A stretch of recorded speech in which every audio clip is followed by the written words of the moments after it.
Graça e paz. Hoje nós vamos gravar um vídeo com um tema um pouquinho polêmico, não polêmico, um texto assim bastante pesado, que eu acho, né, na palavra, mas eu coloquei o nome, né, quando a conta chegar, porque nós sabemos que um dia a conta chega, né? E esse texto que eu vou embasar essa palavra está em 2 Samuel, capítulo 21. Nós vamos ler alguns versículos aqui para entrarmos então nesse assunto. E a palavra do Senhor fala assim: e houve nos dias de Davi uma fome de 3 anos consecutivos. E Davi consultou o Senhor, e o Senhor lhe disse: é por causa de Saul e da sua casa sanguinária, porque matou os gibeonitas. Então chamou o rei aos gibeonitas e lhes falou: ora, os gibeonitas não eram dos filhos de Israel, mas do restante dos amorreus. E os filhos de Israel lhes tinham feito uma aliança. Porém, Saul, no seu zelo à causa dos filhos de Israel e de Judá, procurou feri-los. Disse, pois, Davi aos gibeonitas: que quereis que eu vos faça? E que satisfação vos darei para que abençoeis a herança do Senhor? Então os gibeonitas lhe disseram: não é por prata nem ouro que temos questão com Saul e com a sua casa, nem tampouco pretendemos matar pessoa alguma em Israel. E disse ele: que é, pois, que quereis que vos faça? E disseram ao rei: o homem que nos destruiu e intentou contra nós, de modo que fôssemos assolados, sem que pudéssemos subsistir em termo algum de Israel, de seus filhos, se nos deem 7 homens, para que os enforquemos ao Senhor em Gibeá de Saul, o eleito do Senhor. E disse o rei: eu os darei. Porém o rei poupou a Mefibosete, filho de Jonatas, filho de Saul, por causa da aliança ou do juramento, né? Algumas Bíblias falam aliança, outras juramento, outras voto, por causa do juramento do Senhor, que entre eles houve, entre Davi e Jonatas, filho de Saul. Mas tomou o rei os filhos de Rispa, filha de Aiá, que tinha tido de Saul, Ardone e Mefibosete. Esse Mefibosete é outro Mefibosete, não é o Mefibosete filho de Jonathan, não. Esse aqui é o Mefibosete filho de Saul. Como também os 5 filhos da irmã de Mical, filha de Saul, que tivera de Adriel, filho de Barzilai, Meolatita. E os entregou na mão dos gibeonitas, os quais os enforcaram no monte perante o Senhor. E caíram esses sete juntamente, e foram mortos nos dias da cega, nos dias primeiro, no princípio da cega das cevadas. Irmãos, esse texto aqui, né, como eu falei, é um texto assim, bem pesado. Houve 3 anos de fome. 3 anos consecutivos de fome. E quando acontece de ter fome, é por quê? É porque tem uma seca. E o Senhor fala lá em Deuteronômio 11, versículo 11 e 12, que se o povo obedecesse os seus mandamentos, guardasse os seus estatutos, ele enviaria a chuva a seródia e a temporã. Ou seja, a chuva da hora de plantar e da hora de colher. Mas, porém, se eles não obedecessem, o Senhor fecharia os céus e não enviaria chuva. Então, nós sabemos que aqui, Deus, então, não estava permitindo a chuva, porque havia pecado. E aí, Davi, né, procurou saber o que está acontecendo. 3 anos de seca, né, não havia pasto, os animais estavam morrendo, as pessoas estavam morrendo. Imagina o tanto de pessoa, porque a fome, ela traz doença, ela traz morte, ela traz inanição, ela traz prejuízo em todas as esferas, né, na vegetação, na fauna, na flora, na própria vida humana. E aí Davi falou assim, consultou o Senhor, o que está acontecendo? Por que não chove? E aí o Senhor fala, por causa de Saul e da sua casa sanguinária. Porque Saul matou os gibeonitas.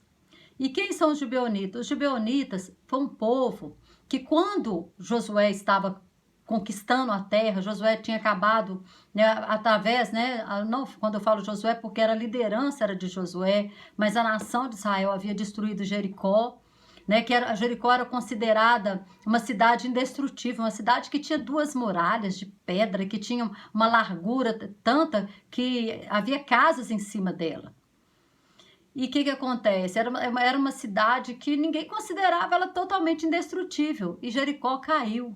Nós conhecemos a história. Depois Ai. Então todos os outros moradores de Canaã, eles ficaram com medo. né? Os amorreus, os heveus, os jebuseus, aquele povo todo ficou temeroso. E os gibeonitas, o que eles fizeram? Eles usaram de estratégia. Tá? Esse texto está lá em Josué 9. Vou ler aqui, só uns 3 versículos. Fala assim, o verso 4. Usaram de astúcia e foram e se fingiram embaixadores. E levando saco velho sobre seu jumento e odres de vinhos velhos e rotos e remendado. E nos seus pés sapatos velhos e remendado. E roupas velhas sobre si. E todo o pão que traziam para o caminho era seco e bolorento. O que eles fizeram? Eles falaram o seguinte, eles pensaram o seguinte. Nossa, nós vamos pegar tudo velho. E quando nós chegarmos perto de Josué, nós falamos, nós vimos de uma, faz conosco uma aliança de paz, faz uma aliança que você não vai nos destruir. Aí Josué pergunta, de onde vocês vieram? Ah, de uma terra muito distante. Quando nós saímos, as nossas roupas eram novas, os nossos sapatos, o nosso pão, olha como ele está seco e está bolorento, a nossa roupa, né, até se estragou de tão longe que nós moramos. Só que, na verdade, eles eram vizinhos, eles moravam perto. Mas foi a estratégia que eles usaram para não serem mortos. E aí, o que acontece? Josué faz uma aliança com eles. E depois que Josué faz aliança, ele descobriu que eles eram vizinhos. E olha para você ver, o verso 9 fala assim, e lhes responderam, teus servos vieram de uma terra muito distante, por causa do nome do Senhor teu Deus, porque ouvimos a sua fama e tudo quanto fez no Egito. E aí o verso 14 fala assim, então os homens de Israel tomaram da provisão deles e não pediram conselho ao Senhor. E Josué fez paz com eles e fez com eles uma aliança que lhes daria a vida. E os príncipes da congregação lhes prestaram juramento. Só que, então Josué fez com eles uma aliança. Irmãos, Deus respeita a aliança.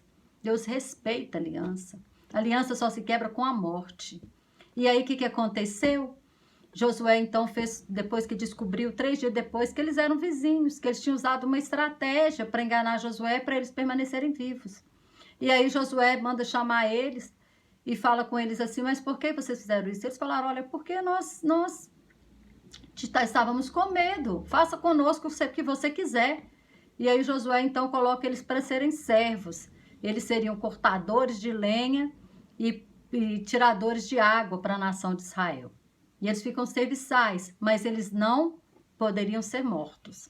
Tanto que, se você continuar vendo a história, em Josué 10, o que acontece? Josué entra em uma guerra por causa dos gibeonitas. Porque quando aqueles outros souberam que eles fizeram pacto, os outros reis das outras nações vizinhas vieram contra Gibeon, né, os gibeonitas. E aí eles mandaram pedir socorro a Josué. E Josué, então, vai e vence esses 5 reis. Eram 5 reis. É aquela batalha onde Josué ora e o sol para. O sol para no meio do dia e não anoitece.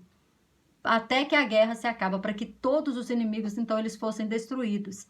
Então, havia esse pacto, havia essa aliança de paz entre Israel e os gibeonitas. Aí vem Saul e destrói os gibeonitas, começa a perseguir os gibeonitas, até o ponto de eles falarem que não havia como encontrar lugares para eles em Israel, de forma que Saul perseguiu. E aí Saul ainda fala que era por causa do zelo do Senhor, né? Aqui no 21 fala, no final, ó, e os filhos de Israel lhe tinham jurado, porém Saul, no seu zelo à causa dos filhos de Israel e de Judá, procurou feri-los. Então é um falso zelo, porque Deus aqui depois está castigando a nação por causa daquilo.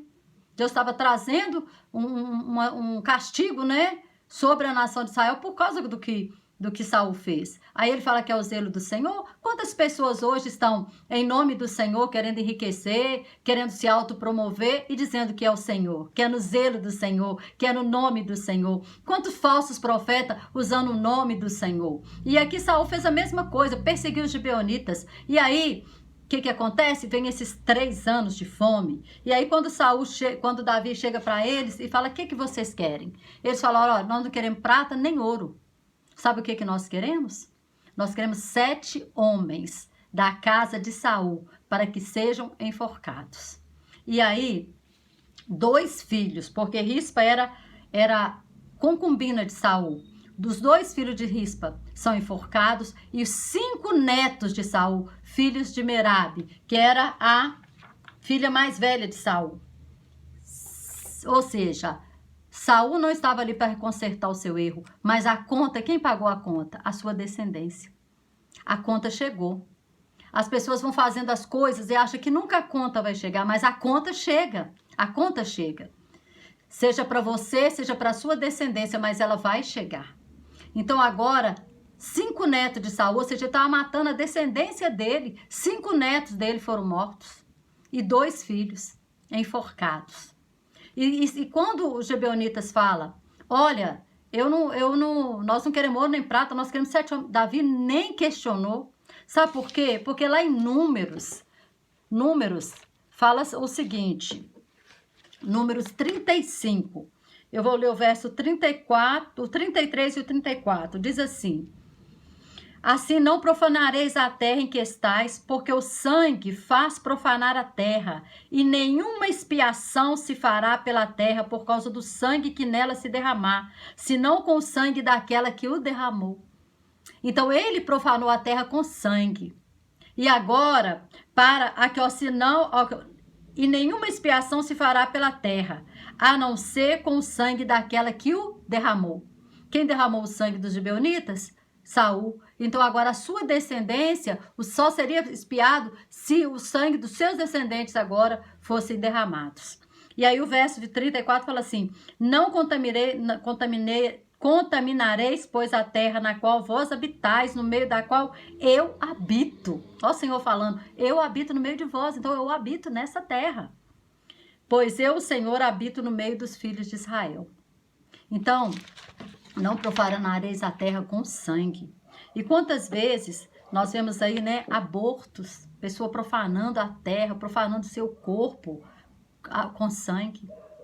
Quantos homicídios.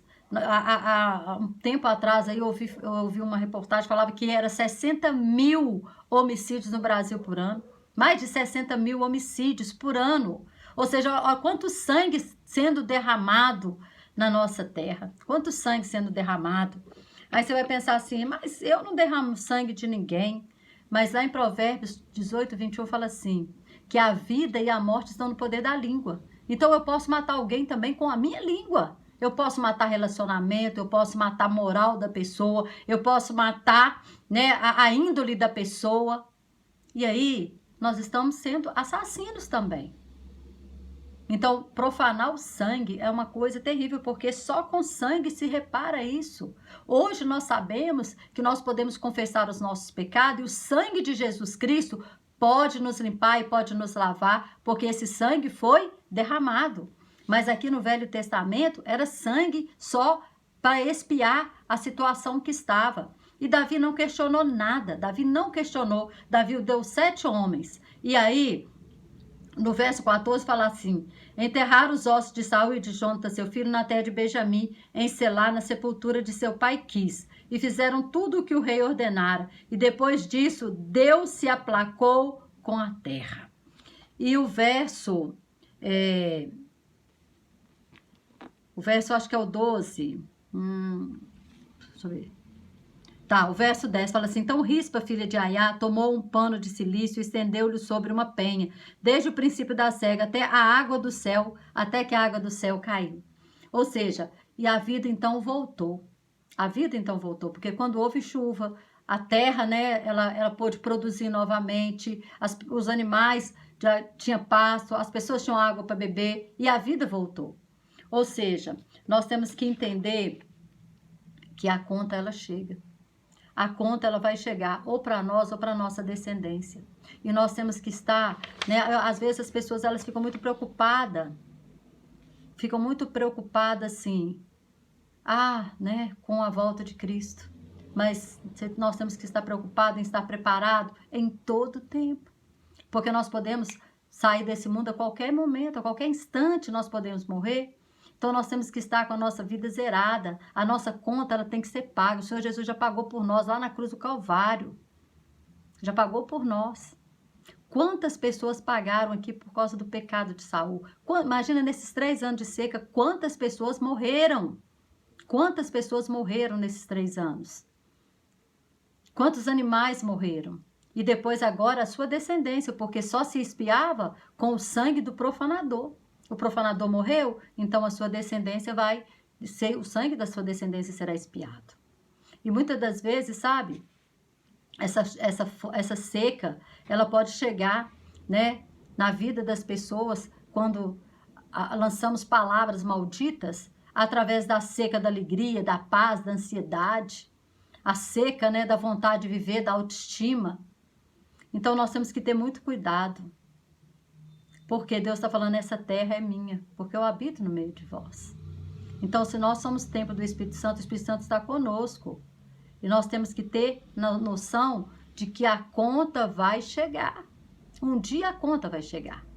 Talvez quando Saul estivesse perseguindo ali os gibeonitas, ele não levou em consideração a aliança que Deus tinha feito, a aliança que Josué fez, o juramento que ele fez em nome do Senhor, de que haveria paz entre eles e os gibeonitas. Ele passou por cima dessa aliança, mas Deus não passa por cima das coisas. E a aliança é um elo eterno, é um elo até que a morte nos separe. Então, era aquele elo da nação de Israel com os gibeonitas, era até eles existirem e coexistirem juntos ali na mesma terra. Então, que nós possamos aprender. Né? Paulo fala lá em Romanos que tudo que foi escrito para nossa instrução foi escrito. Então, esse texto está aqui. A Bíblia não fala quando foi que Saul perseguiu esse povo. A Bíblia não fala, né? Na história de Saul não tem esse texto dele guerreando, dele tentando destruir os gibeonitas. Mas aqui, né, o pecado dele vem à tona. E ele ainda fala que é por zelo ao Senhor e à terra de Judá. Um zelo do Senhor quebrando uma aliança? Zelo do Senhor quebrando princípios? Muitas pessoas estão quebrando princípios bíblicos e falam que é Deus, que é de Deus. Cuidado, irmãos, cuidado. Cuidado, porque a conta chega. Mais uma vez eu quero te dizer que a conta chega. Cuidado. Nós temos que ter muito cuidado hoje, porque as pessoas hoje perderam uma coisa chamada temor de Deus. Aí começa a dizer que Deus falou, que Deus não falou, que Deus tá numa coisa e que Deus não tá. Deus está passando longe daquilo e a pessoa está falando que Deus está. E aí Saul falando que foi pelo zelo do Senhor, vai lá e mata o povo, que havia uma aliança feita, selada. E aí fala que foi Deus, que foi por zelo a Deus. Cuidado. Se está aqui, meu querido, é alerta para nós. Quando Deus trouxe essa palavra ao meu coração, eu falei, Deus, nossa, que palavra pesada. Mas é essa palavra que Deus tem. É essa direção que Deus tem. Que nós nos examinemos todos os dias, em todos os instantes. Porque não se preocupe tanto. As pessoas estão muito preocupadas. Arrebatamento, as profecias estão sim. O arrebatamento às portas. Mas nós também não sabemos a que momento que nós podemos ir. Né? Esses netos aqui de Saul, não sei a idade deles, né? Talvez eram tudo jovem. Perderam suas vidas. Por causa de quem? Por causa do seu antepassado. Que nós possamos estar deixando um legado de bênção para a nossa geração, para a geração futura. Não um legado de maldição como Saul deixou. Não um legado de maldição, né? Como esse que Saul, ele perde ali a sua descendência. O que eles tinham a ver com isso? O que os netos dele tinham a ver? Pois é, mas Deus não volta, a palavra dele não volta vazia. E ele tinha falado em Números que só seria espiado com o sangue daquele que o derramou. Ok? Espero, né, que você possa, você que vai ouvir esse vídeo, estar com a sua vida em dia. Esteja com a sua vida em dia. E para de falar que Deus está mandando coisas que não está mandando. Cuidado com aquilo, cuidado. A gente tem visto muitas pessoas usando o nome de Deus, aonde Deus nem passou perto. Vamos estar atentos ao que o Senhor tem falado conosco. Amém? Que o Senhor continue abençoando a sua vida de maneira sobrenatural, em nome de Jesus.